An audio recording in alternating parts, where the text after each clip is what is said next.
Welcome back, everybody. My name is Kareen Mills, and I'm your host of the Being Mother Hustler podcast. I'm so excited today because I've got all the way from Australia, Sydney to be exact, Lynn Podetti. Hey, Corinne. I'm good. So good to Welcome, be here. sister. Thank you so Yes. much.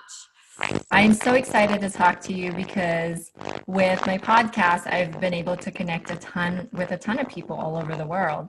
And, usually you get to connect first before you actually get on the podcast, but I love doing the raw interview. And at the same time, I get to know who you really are. So are you excited?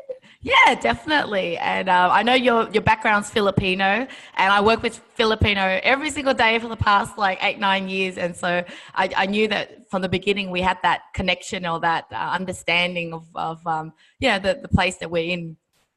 Yeah, I was born and raised there, and Mm, I was so happy to see that you're helping my motherland. So thank you yeah, for that. no worries at all. Yeah, so let's talk about your childhood, only because for the most part, I truly believe that our childhood has a lot of contribution to how we show up as an adult.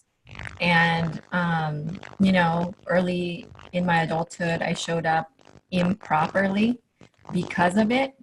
And I was having to do a lot of growing within in order to be who I am today. And not only that, a lot of adversities and just life. I love hearing people's life. So take it away, and I'm just Yes. gonna listen and enjoy the moment, and then No throughout our process I'll ask you some questions. No worries. Well, I had a very dramatic childhood. So I was raised and born in Vietnam, and I was able to migrate to Australia at the age of 9. However, in Vietnam, there's a north and the south of Vietnam, and the north people where I come from, my parents were like the communists. They're very strict, very hardcore. Not only are they opinionated, they have to force you to listen to them or they'll get really pissed off. So I was always growing up really scared of my parents. And when I moved to Australia, they didn't know English. The only thing they could do was sew. So they were sewing at home every single day, 7 days a week, from like 7 a.m. till midnight. And at the age of 10, which is a year after I came, they made me work. So they said, Lynn, we need your help. And I was excited at the time because I thought it was like arts and craft. So I started to cut some little tags because they were sewing like thousands of garments a week, in a Wow. garage. And at first I Wow. thought it was really interesting. Okay, I get to do some arts and crafts and cut some tags. But I didn't realize that it turned into a childhood labor. Like I was forced to work every single day, like every single day from morning till like not midnight, but let's say 7 p.m. From the age of 10 to like age of 15, 16 or more, until I couldn't handle it anymore. I mean, I ran away from home several times, but Wow. even as close as last night, I had a nightmare. I said to my husband, I had a nightmare last night. She's like, what? I dreamt that my mum was forcing me to sew and I was crying because I really wanted to do my homework. I really wanted to just be a child and I had to sew. And then she just wouldn't let me and I just cried. And when I woke up, I realized it was a dream. so, Wow. so anyway, that whole childhood forced labor really scarred me, and I really resented my parents because they were didn't let me have a normal childhood. And apart from that, they were really controlling. Like I just couldn't do anything. They would check on me in my room. I can't leave my doors closed. It was just harder growing up as a teenager. So that got me into, not that they held a gun on my head, but it made me ran away from home at 13, 14 or something. Ran away for several times, like just wanting to escape, and it led me to hanging out with a lot of bad people. Like I had a lot of Wow. gangster boyfriends, and yeah, I was just very messed up, like I was, because I didn't have a good home, and I was just my mum used to just whack me on the face, and that whole hitting thing that was not very nice. And I ended up dating someone really bad. I was always dating someone bad, but there was one guy that I ended up dating really bad, and then it was on drugs, and then I ended up having a kid at the age of 19 I was pregnant, and I had a kid at 20. And once again, kicked out of home again. So I was always in and out of home, but at this time they kicked me out because they were like, you chose the wrong guy, get out of here, like we disown you. And so my mum also was too scared to even be my mum at that time, because my dad said, if you talk to her, you're out of here too, almost, right? And I can't believe like my mum would basically too scared to see her own daughter, just because my dad was saying that I wasn't a good daughter for doing what I was doing. And I was banned from seeing my sister, and I was like the black sheep. And that was my journey. And basically I became a single mum, had no family support, left home, and I realized that I had nobody but myself. I wanted to suicide several times because I was going through postnatal depression as well. I felt like, but then at the same time, I think it was just real drama that was causing me pain, and just feeling alone. And I just, in my head, I couldn't stop thinking about how I would kill myself. The only thing that stopped me was the fact that I have a son so the suicidal thought happened even when I was pregnant. But I couldn't do anything because I felt, well, my son is in there. And then after I had him, I still had all those thoughts, and it was hard when you're 20 years old, still trying to, get on with life, and yet no money, no support. And so, but yeah, I didn't follow through with that, but something snapped in me, and I said to myself, if I've already failed in the sense that I've chosen the wrong person, I had a baby, and I chose all these bad decisions, but I'm not going to be the typical single mum that everyone thinks I will be. When they think single mum's going to be quitting school and then go on the dole, we call it the dole here, I'm not sure but like on the government support, and just have a shitty life. Sorry if and that here. Yeah. And I was just like, no, like I'm not going to be that. And so I end up, I rented out I worked casual work, and I got a job, and I finished uni, and I only took I think 6 months off, and I ended up getting when I was graduating, and I had certificate of international business with a distinction. I was so proud of myself. I was just like, despite having a kid during uni, and I'm like finishing it even better than the people that didn't even have any adversity. Yeah, exactly. And so I mean, that was my childhood in a shortcut way. But there's a lot more to it. But overall, just having a kid at that age really just made me who I am as a person. That's awesome. Well, I commend you for that, but I want to take you back to when you ran away a couple times when you were in your early teens, because I know what your parents were doing is very typical of Asian. Yeah. And so I'm like all over here nodding, because my mom had a street restaurant, outside of our house, because I think a lot of us have our businesses either in the bottom of our home, if it's like a double story, or in front of our home. So in our case, it was in front of our home, and we were making kebabs, they call it kebabs here, but we call it barbecue because we just throw it in a coal and we cook it, and it's street food.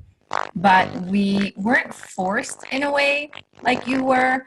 Yeah. We were expected to help. And I think that maybe had been a good contributor to my entrepreneurial spirit and entrepreneurial mindset, and also my work ethic. But at the same time, it really stops you from being a child too. Yes. And it robs you from that experience, because you're watching your friends doing the things that children should be doing. That's right. And I don't know if you've heard my story, because I've done a lot of solo episodes about my story, but my mom needed our help too. And so there's that other flip side, because my dad was never home, and it was actually, we were better off without him coming home, because every time he came home, it was just chaos. And he was drunk, he gambled a lot, and all that drama stuff. But when you ran away, because I know when I used to threaten my family that I would run away, they would tell me, go do it, see what happens. And so when you ran away and came back home, I can only imagine the trouble you had to go through because you had to do that. Did you get in like a lot of trouble when you came Yeah, I home? mean, the first time I ran away from home because I was still underage, they managed to find me and they said, I'm going to call the cops because the cops can actually go and get you back home because you're not at the right age. But other times when I ran away, it's always them trying to negotiate with me that they're going to treat me different because I would explain. I'm like, I don't like that you stopped me this and you smacked me. So it's never that I came home because I needed them, but I thought that they would change, that they would treat me different, and then they didn't. But there was one time that I did beg to go home. So when I had my kid and I had nowhere to go because my ex wasn't good. And I thought, I want to go back. And I called up my mom and I said, Mom, I want to go home. I have nowhere to go. And she says, too bad, you got yourself into this, and then hung up on me. And I just couldn't believe it. I just thought, parents would threaten you and they said, oh, if you do this, I'm never going to take you back. You sort of think they're joking. You think when the time comes, they're going to take you in. But that was that turning point in my life when I told myself that no one can rescue you apart from yourself. So that has been my motto all my life now. I never rely on anyone. Like if I got married or anything, I never look at it like, oh, I have a husband to rely on now. No, I would always look at like, it's still me. And I've survived on my own before. I'm going to survive again. I'd always be ready for that. Yeah. 100%. Now, when you were having those thoughts in those moments while you were pregnant, and that's tough because when you're pregnant, you have all these hormones going through your body, and with the thoughts of killing yourself, and I know it stopped you, and whatever stopped you was just the thought of, you have a child inside of you. What types of thoughts that we were running through your mind? And I know that there's probably moms out there that are just having a tough time right now. Hopefully they get to grab this episode and listen. But if also you could share, like, what are maybe some tips that you can give for those people that are going through the same thing you went through. Yeah. I didn't want them to be right. Like if my mum said I was going to be a nobody or my dad said that I knew you're going to fail, I guess those thoughts made me not choose that easy path of like just, killing myself, because then I realized that they were right about me, and I know I'm better than that. And so that was the main thing, because I knew deep in my heart that I was destined for greatness, but I just have made some stupid decisions. I knew I was young, but at the same time, I'm naturally quite a happy person, and I would always be able to look at the positive side in everything. Mm-hmm. And so as young as I was, I still knew to find happiness in things. And because I sort of, you can't, the only way is to just live day by day. Like each day you wake up, the problem is so big when you look at the problem, but at least life just give you one day at a time. And that's a great thing, because then I would go to sleep and the next day something different happens, or you've got another day to do something else. And those little days sort of add up. And then next thing you look back and you've survived it all, and you've graduated uni, or you mended relationship with your parents. So, but overall, I think one thing that made me get through it all is just proving it to myself and proving them wrong, and not letting them be right, that I was not a good person. Yeah. Well, that's tough for a mom to say no, and I'm sure it was tough for her, regardless, that she had to say no to you when you had nowhere to go, because I don't know if I could do that for my kids. Yeah. Now that I have kids, I still don't understand what she was thinking. But everyone's different. Well, sometimes too, with the Asian marriage, the guys run the show. Yeah. And, we're fortunate we have different types of culture. We're married to a different type of guys with a lot of like equal opportunity, 50-50. It really serves well for independent women like us, I think. That's so right. You graduated uni. What did you graduate from? What kind of things did you take and learn and all that good stuff? And how did you take off from there? Yeah. So, when you're young, you don't really know what you're going to be, but I always knew I wanted to be in business. I always knew, I imagined, I used to role play and pretended I was a businesswoman. So that was one thing, but I didn't know what course to do. And, in Australia, you get sort of like a score. After year 12, you do a test and you get some score. And I basically just chose a degree based on the score, like I didn't really know whether I should do accounting or whatever, but I chose international business just because I could get into it, not knowing anything about it. And, the studies sort of show me different things about business. You learn a bit about finance, a bit about law, a bit about everything, but still coming out of it, it didn't teach me how to be an entrepreneur. Like in my mind, I thought, okay, I'm going to do this so I could be an entrepreneur. But it did launch me into getting a graduate job, and I worked in a corporate company, like a large company, doing supply chain management, learn, how the corporate world works, to realize that I don't want to be in corporate. I'm like, no, I cannot do this 9 to 5 thing. There's so many disgruntled people, because in the company that I work for, they also work for like the big government contracts and things. So their mentality is so much slower and everything, you could almost hide away and they don't even know that you're gone, because that's how big the company was. And I realized that I just didn't feel like I was making any impact in the company. And I saw a lot of work politics and people being there for 10, 15 years and they're complaining about it. And I'm like, do I want to see myself like that, in 10, 15 years time, just still in the same place, still miserable? And and then I think one thing that made me really like, that's it, I have to do something, was when I was promised that I could take over a role of someone that's left with the higher promotion, because I'm going to take on all the jobs, only to take on all those jobs without the actual promotion, because, hey, sorry, we don't have the budget for it. And I was like, wow, like my whole life is in somebody else's hand. They choose what I get paid for. And so that was my reason why I looked into getting into business. How long have you been in business? So I quit my job back then in 2009, and I haven't worked for anybody since. So it's nearly 10 years. Congratulations. That's amazing. Thank you. Yeah, that's so cool. Now you have 3 children now. Right? They're beautiful, by the way. Thank you. The Eurasian. Yeah. So tell me about your mothering style with your children, knowing I think I still adapt some of my mom's style. They say we parent like our parents did. Yeah. But I disagree. Maybe a slight similarity, but I totally disagree with that, because I more like look at how I was being parent, and I pick up more of what not to do than what to do. I agree. Yeah.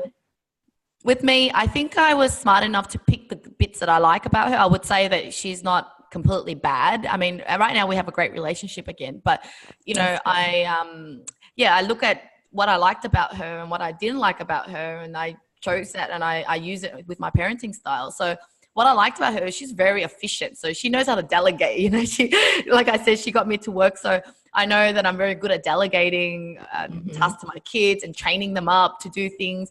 But I know not to be pushy and controlling. Everything that she was to me that I didn't like, I did the opposite. So she was so strict with me that I am so laid back with my kids. They wake up and they're like, Mom, I feel like eating this, and I'll be like, sometimes say no, sometimes, most of the time go, all right, have it, because I just wanted to give them that freedom of choice, letting them make their own mistakes, guiding them rather than dictating. And the same way. Yeah, and my parents really acted superior, like, in an Asian culture. If I'm older than you, that means I'm smarter than you. That means you listen. No reason, just listen. They almost give you no context. Because I said so. Yes, I said so. How dare you talk back to me? Whereas our family is very civil. Like we talk about things.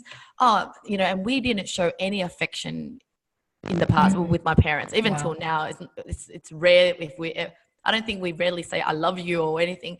So in my family now, it's like so loving. It's like, I love you 100 million times a day, and cuddles and kisses and just so much more affection. And I think that's just, it's when I have kids, but to me, I see them like my friends, my young little friends that I hang out with, and I try to make it as fun as possible and not a mother and kid type hierarchy. Yeah. I mean, there's always boundaries, right? Yeah. But for me, I call them my little hearts because I can never have enough love for them.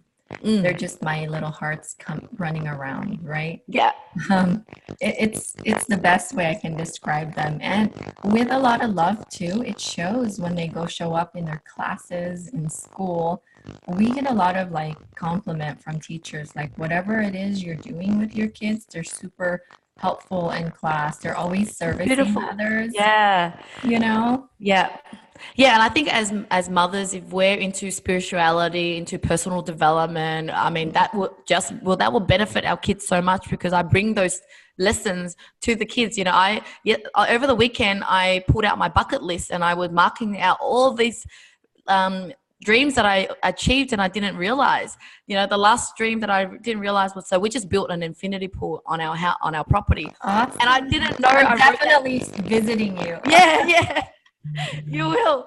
And so I didn't realize I wrote that. You know, like, of course I remember writing big dreams, but you know, some specific, and pulling that out, my daughter's like, I want to do that too. So she started writing down her bucket list, and you know, it was so cute to see her first line item was big house with my boyfriend, and she's only 5. But she was boyfriend. yeah, and then this morning she still was so excited doing this bucket list because she realized how fun it is to just dream. And so she got my computer out. I was like, Mum, help me write more. I want to write more bucket lists. And so I got Google out, even because we sort of sometimes don't know what we want. So I Googled it up and I said, here's 101 list of things you can choose from. And she started to pick out things. And I'm like, my mum have never did this to me. If anything, she never believed in dreams. Yeah. And so I know my kids are going to have, you know, that kickstart to their life. Yeah, for sure. I always believe that when you write it down, somehow your mind goes to work and finds a way to figure it out. Yes. And it's very powerful. It's like somehow there's a electrical fuse or connection to somewhere in there that even though you're not consciously creating actions towards it, but your mind goes to work when you write. I know. Super powerful, right? It's crazy. I've manifested so many things. I've lost count now. And I know I almost just can, not say I manipulate, but I just know how to make it happen all the time because once it happens, you have that confidence, you have that almost, this is normal. Whereas if people haven't given it a shot, they sort of don't believe in it and they're like, oh, that sounds too hokey pokey, and they hocus pocus, not hokey pokey. But that sounds so like rah and that sort of thing. People some people's dreams have disappeared because corporate America has a tendency to squash it. It's like these dreams that you have as a little child, somehow it just gets squashed in corporate America. And I still have a corporate America job during the day, but it is when you have grown in your mind and you have studied the brain and you study the entrepreneurial world and all that stuff, you literally have a different set of perspective when you go into corporate America. Like, I am not afraid to get fired. So I show up very differently because I don't depend on it. Like, it's not my only source of income. And so I go with the mindset of, okay, I get to coach people because I am the boss here, you know. Like, I get to coach people with my personal development knowledge, and I get to love on them, and I get to show them that I'm not corporate America, and this is the difference with a mindset going in. It's all about the mind, no matter where you are. I know. It's so powerful. If your mindset is always leading with love and service, no matter where you're at, it's always going to show up very differently. Exactly. Right? Yeah. So, that's so cool. I'm so happy for you. Now, tell me what is it that you do and you've done in the past 10 years? And I want to hear about your nonprofits because I love nonprofits. I love charitable efforts. And I just finished a 10-week campaign for the Leukemia and Lymphoma Society here. I was chosen to be a candidate for the Woman of the Year. I didn't win, but it was a collective effort of 15 of us, man and woman of the year candidates, and we collectively raised almost $1 million. Wow, amazing. Society. And I do a lot of pledges, and I do a lot of activities outside of that big ones, mostly local nonprofits that are grassroots that don't get a lot of grant money and don't get a lot of funding from, large organizations. But I love what you're doing only because one of the bucket list / goal manifestation, whatever it is that I write every day, I write it every day, is to build a foundation around my grandmother. And my grandmother has now passed, but throughout our tough childhood, my grandmother and my mom were our rock. And my mom, the difference was she didn't have a lot of money because my dad would steal it for gambling. But my grandma was living in America, in LA, and was doing catering for the Filipino community. And every penny above and beyond her, what she needs, was she sent it to us so we can go to university. So we have, education was huge for her. And, it's huge for you too, because, that's what got you out of, whatever hardships you had. So one of the things that I love to do one day is she was a teacher, that was her job when she was in the Philippines. And we would always hear feedback about her reading to kids and making a difference in their lives because of the books that she's read to them. And so that's beautiful. One of the things I want to do is create a foundation around education in her, in tribute to her. And she was called by people Mameng, Mameng, and I want to call it Mameng Foundation, and it's educational for children or subsidized college education university because it gets people's lives better. Anyways, tell me about that charitable thing that you're doing in the Philippines, because I would love to join you one of these days. Yeah, sure. So right now, and why are you doing it? Yeah, sure. So right now I run a company called Outsourcing Angel, and what we do is we recruit people from the Philippines, a lot of mums and dads working from home to do marketing and support for clients in Australia and America and all that. But apart from that, I realized that, creating jobs is a solution to reducing poverty because, I was lucky to move to Australia, but not many people, you can't take everybody from another country to another country. So I realized that my business itself is, helping to make this world a better place because we've, created all these jobs and people can earn a good income. But apart from that, I wanted to create a ripple effect. So I decided that, we've been donating to charity for many, many years. Like ever since I started my agency back in 2010, 11, it was, even though my first year I was just making, $200,000 or something, I still use a bit of it to donate because I've always been that person that if whatever I have, I'll give what I can rather than wait till I'm like a multimillionaire to give because agree. You can always help. So it's always been in me and we've always been helping along the way. But let me stop you there really quick. The more you give, and it's like manifestation, it really is like energy. The more you give, even if you don't have a lot, the more of a lot you get. Exactly. Yeah. And the one thing that I did get from my parents is their generosity. So they were quite generous kind of people. They helped a lot of my aunties and uncles come from Vietnam over. We always had people living at our house when they first migrate. So I knew that, they raised me up well in that sense that I had that generosity. And my current business right now, I get so even though we've created jobs for my current staff or people from the Philippines, I wanted them to help their people. So we've conducted free workshops and seminars on computer trainings and how to work online. And we also partner with foundations like the Valani Foundation or the SOS Foundation, because in there they have orphan kids and kids coming from disadvantaged families all living in there. And we're like, well, we want to give them that, you know, stepping stone into the world of online work so they could actually earn a good living as well. And so we help people who've got access to computers and things like that through that way. But then there are also the people in the mountains and the people living in extreme poverty that right now what they need is actual like just essentials like food, shelter, water. And so for that side of the things, we partner with a group of volunteers in the Philippines. So just like them, we're not really a foundation. Like I didn't register a foundation and raise funds or anything. It's really just our own funding, just, you know, giving money away. It's not even tax deductible because it's just money giving away. And also the group of volunteers that we work with are also a group of volunteers that aren't paid to do what they do. They just did it because they wanted to, because they realized that no one wanted to help the people in the mountains because it's so hard to hike up there. It will take you 3 or 4 hours. Some places might take you a day to get there, and the governments don't want to help because it's too hard. And so they personally go up there and hike and all that. And so ever since they had us supporting them with money, they're able to buy things, you know.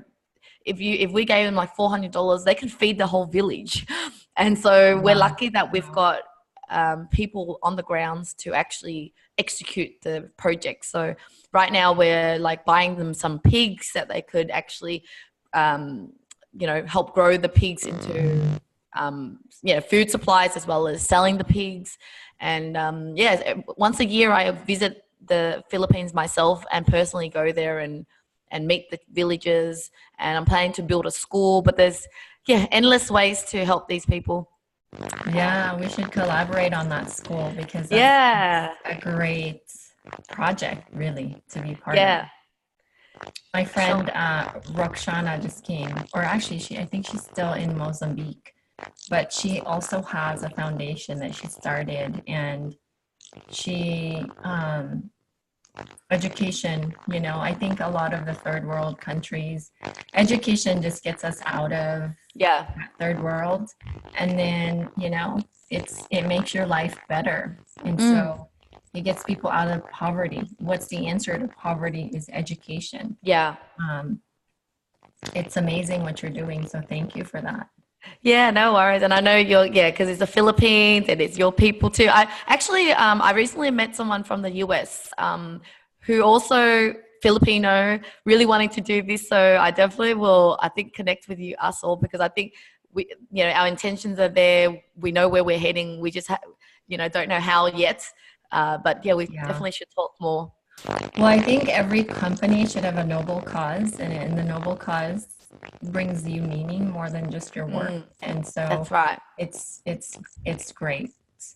So for any moms out there that are listening that are quite, like, if they have a lot of ideas and they just quite can't figure it out, or they're scared, or they need help, what can you advise them? And what are the steps that they should be doing, or maybe the steps that you went through for yourself that you could share for moms out there that are hoping to start their own journey in the entrepreneurial world? And like myself, I do both. It's been such a nice ride. There was a pocket of time from 15 to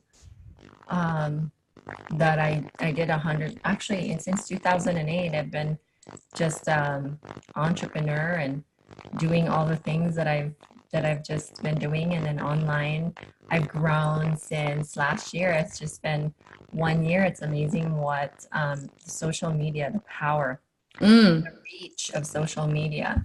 So eventually I want to travel for my podcasts and not have to be in one place. So what are those steps that you took for yourself that you can maybe give us some simple steps to get there?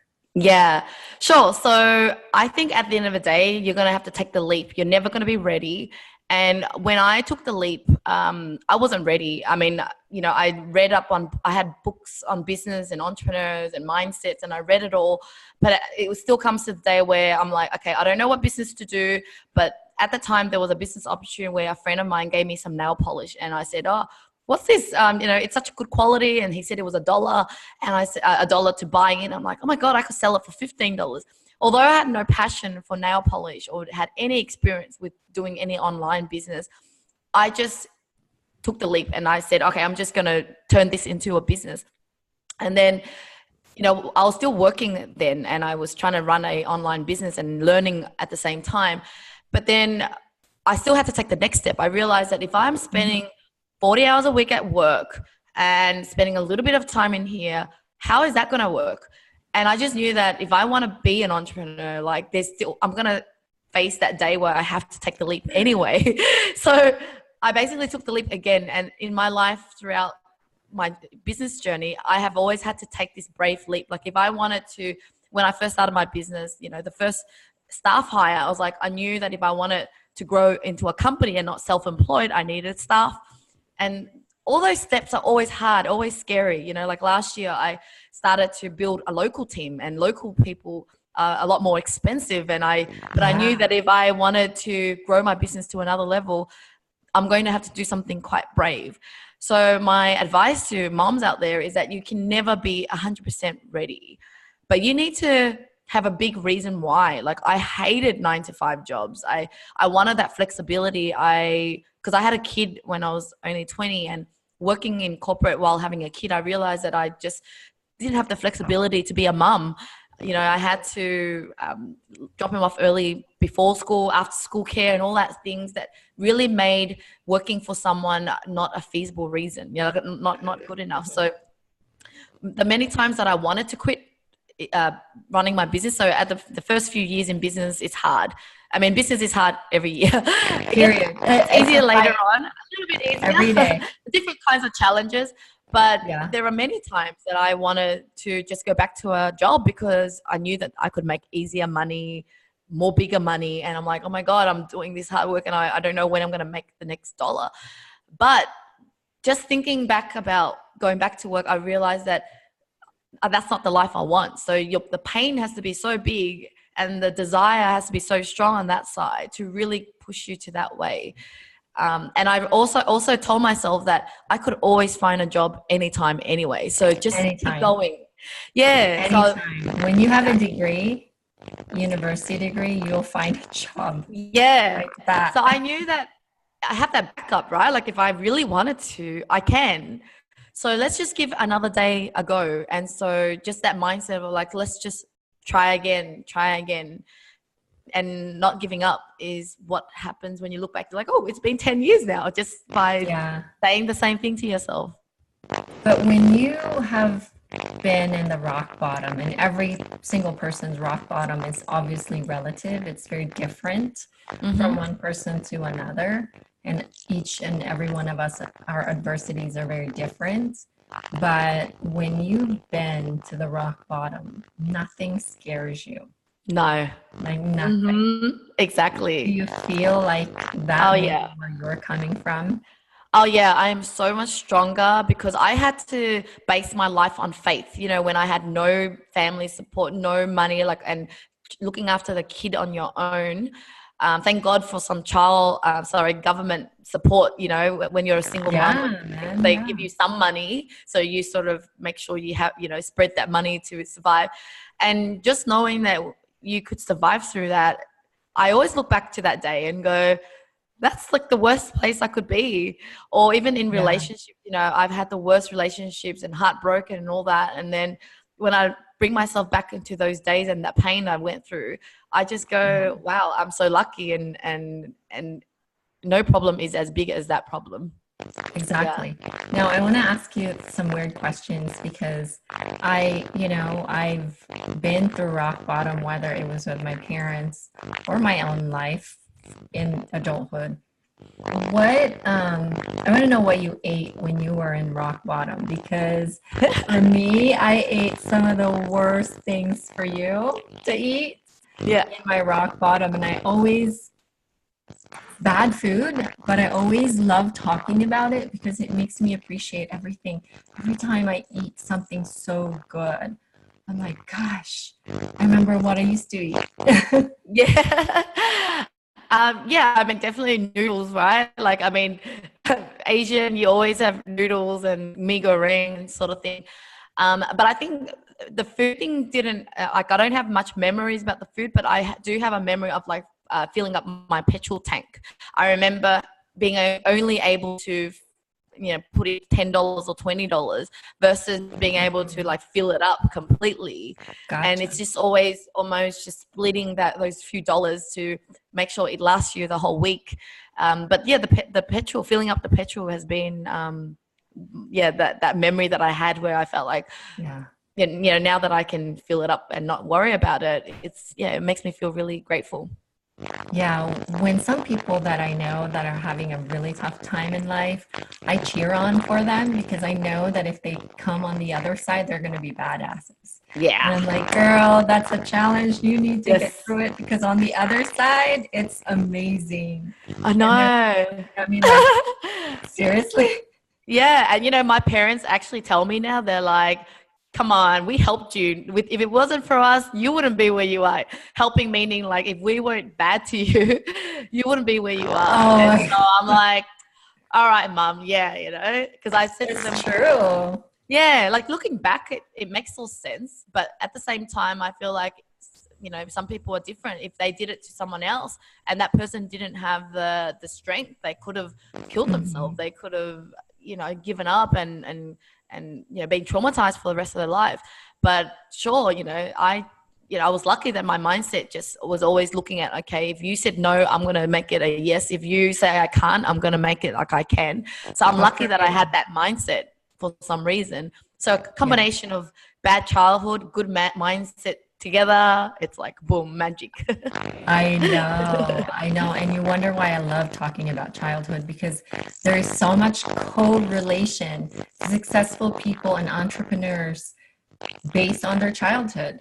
Yeah. And I noticed that some people that have really good childhood, they're not super, I mean, they could be slightly successful because they just went to school and, like normal stuff. Yeah.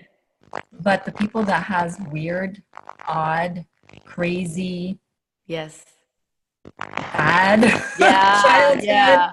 seems to be the ones that, I mean, we all have issues. I believe that those issues are always going to be in there somewhere, but they make you stronger and they Yeah, make you more of a definitely. badass. So Yeah, I mean, when you're hungry, you're starving, you need to, like you just want to succeed. But if you are raised in a good home and everything is given to you, sometimes I look into my life and I'm like, imagine if I did have a rich family and I didn't have to work for anything. Like, would I have come out quite spoiled and lazier or unmotivated? So in a way, I yeah, don't regret anything.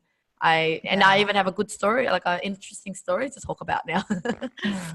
Well, there's always a purpose. Everybody has a purpose in your life, and our parents served their purpose, right? Mm. So, yeah, they serve their purpose, and sometimes the purpose is maybe doesn't seem like a box with a big bow, like a gift, a beautiful gift, but they do serve their purpose. So, like you, I look back and I'm like, gosh, my kids are going to be so messed up because they have it all. Yeah, I know. You worry Maybe I me. should be more maybe I should be more tough on them because they have it all. Yeah, I don't know how my kids will turn out either, but I'm just hoping for the best. I'm sure Bill Gates came from a wealthy family and successful or whatever, but he made it on his own. His story is still, I want to do it for myself. And his parents were always generous. So I think, that's, yeah, we just I have to I let. yeah, I do have them read some of the books that I read. And I Mm, noticed that you're a reader as well. And I love yeah. that about your Instagram where you post you just did you finish Shoe Dog or did you just are I you read it a while ago. Yeah, I haven't shared the post on it, but I read it, I think, a year ago. Yeah, hmm It's a great book. Great book. exactly. Yeah, yeah. I love reading autobiographies. It's because the life of a person that's successful has a synchronization. They are synchronized with what they've gone through, but they just never quit. They just, Yeah, exactly. you Yeah, know, and they're just normal people like us. And when I was I was in Vietnam as a young kid. I still remember telling myself, like, what are these rich people? They just people. Like, I would always say they've got two arms and two legs. I don't understand why are they different? Like, whereas other people or my dad would tell me that, oh, you're destined. Everyone's got their destiny. You're not meant to be rich, so don't try. But I would always didn't believe him. I said, they're people, if they can do yeah, it, I can do it. Yeah. yeah. It's so true. I've always said that. If Yeah. that person can do it, why can't I? You Yeah. know? What are your kids' names? Monica, so that's the girl. Jordan's the youngest boy, and Dylan, the oldest boy. Love their names. Thank you. Love their names. What are your messages to them if they were to listen to you? Okay, to love yourself and to help others. That's the two main values that I try to instill in them. Like every day, I would tell them to tell me what they love about themselves, because I think once you're That's so confident with who good. you are, you can give more to others. And I think a lot of my actions when I was growing up has been because of lack of love. And I just wanted validation. I wanted to escape and find love. And it got me into a lot of troubles in relationships and things. And it was all because no love. And Yeah. now I got in love myself. I couldn't even be alone and single. And I just realized that at the moment I started loving myself and confident with myself, like my whole world changed, and I've been able to succeed in business. My relationship's different, and then I can just help others more because I'm so full. Yeah. Yeah. You've overflow. Yeah. I love how you ask your kids, what do you love about yourself? That's a great practice. I'm going to start stealing that from you. And one other thing that we started doing maybe like almost a year ago, but I love, and every day I've been doing it, is just asking, what was the best part about your day today? Oh, we And do that a lot. oh yeah, you do, yeah. Because before I would always say, "How's your day?" and they Yeah. would say, "Good, good." Yeah. Whereas now it's like, "What was good?" and they Yeah. had to pick something. And ever since then, even when I ask them, I'm like, "Oh yeah, what's the best part about my day?" Because sometimes you forget because the whole day's just gone by. But Hmm. yeah, that's what I Yeah. recommend. My kids always say, how about you, mom? How was yours? Yeah. Like, okay, wait, let me just scan through my memory here because it But was yeah, my challenge is to say, don't say how, but what. So like, what is it? Because if it's what, you got to Mhm. think about something. But when it's how, it's just like you're describing it in general, like good, bad, average. You know what I mean? So I was like, oh, that Yeah. one shift in question really changed our Yeah. conversation. Yeah. Mhm. I do ask them what the highlight of their day is. Mm. Yeah. And then they ask me back, like, how about yours, mom? How was your day? Mm. Yeah. But with me, I always ask them what the highlight is Mm. because, you know, kids can be very mean in school and we don't know Yeah. what goes on. And so but I don't ask what they love about themselves. I can't wait to start doing that, Yeah. having conversations with them. Yeah. That's so cool. So you're married now and you're in a great relationship, I could tell, right? Yes, yes, That's yes. I'm awesome. What lucky is that your I found someone that I manifested as well. I wrote down everything that I wanted in my husband, and yeah, he came along and he found me on a YouTube video, believe it or That's not. amazing. Yes. Wow. So Well, you're that's the pretty power. awesome in your YouTube videos. So Well, not that 10 was years unique. ago. 10 years ago, I was like, that's why I said, you're never ready, you're never perfect. Just get out there and do something. And I just did a video and it was pretty crap, like, because I was so new. I was like, looking back, it was just in my, bedroom, and it was how to start a business. And I just started my business. Who is that? Who am I to tell someone how to start a business when I just started mine? But I didn't use those reasons to stop myself. And I'm glad I Good didn't. for you. Mhm. Yeah. And then he found me, and he was from different cities. And so I always tell Wow. people that miracles happen, like you just got to dream it. All the time, every day, right? What's your message to your husband? um, that I'm very grateful for him, and for really showing what it's like to show vulnerability. Being born in being Asian, my dad has always been too scared to show his emotions, and he was cold, and he was, just didn't want to express feelings. And just having a husband that loves me so much that he doesn't want to be right, he just wants us happy, and being able to, like, if I was like, let's say if I yell at him, he'll be like, hey, why are you yelling for? And he'll just but he didn't mind that. That's not manly, whereas I grew up thinking that every guy needs to be tough and manly and whatever. But for him to really be that soft man that I adore, then I know not many men can do that, to show vulnerability and show weakness. I don't want to say weakness, just kindness. That makes me appreciate him every day. I tell him that I always write in my daily journal that I'm grateful for him because of that. That's beautiful. Yeah.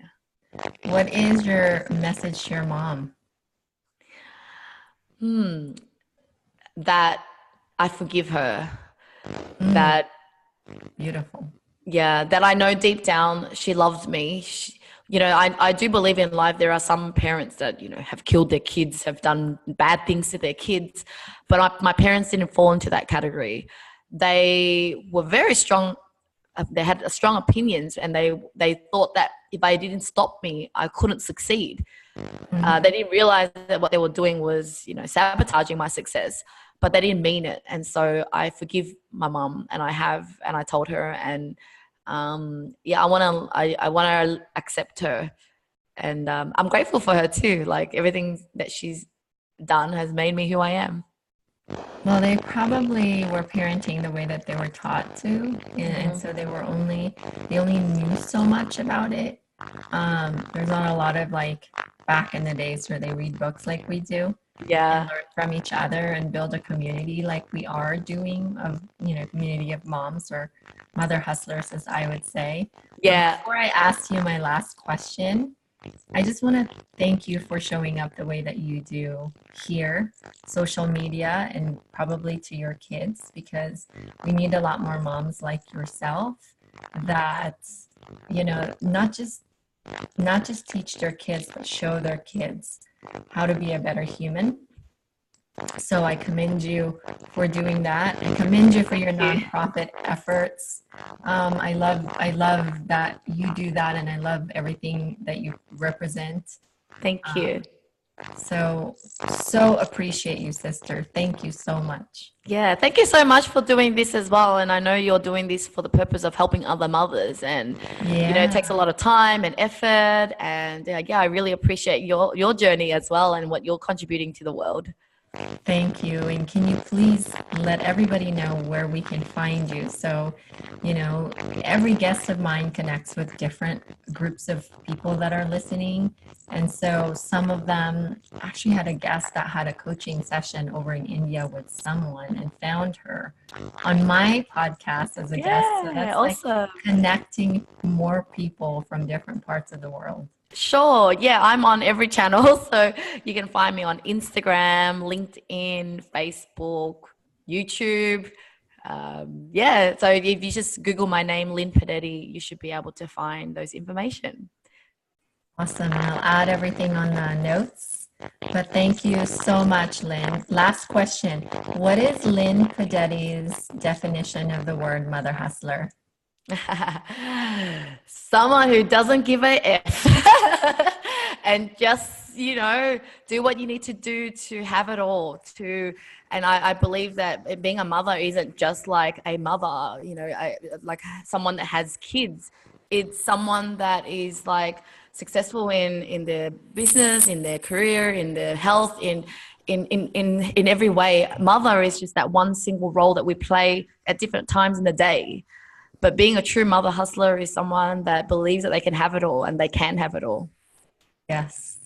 Yes, we can. Thank you for that. That was beautiful. No worries. Thank you so much, Corinne, for having me.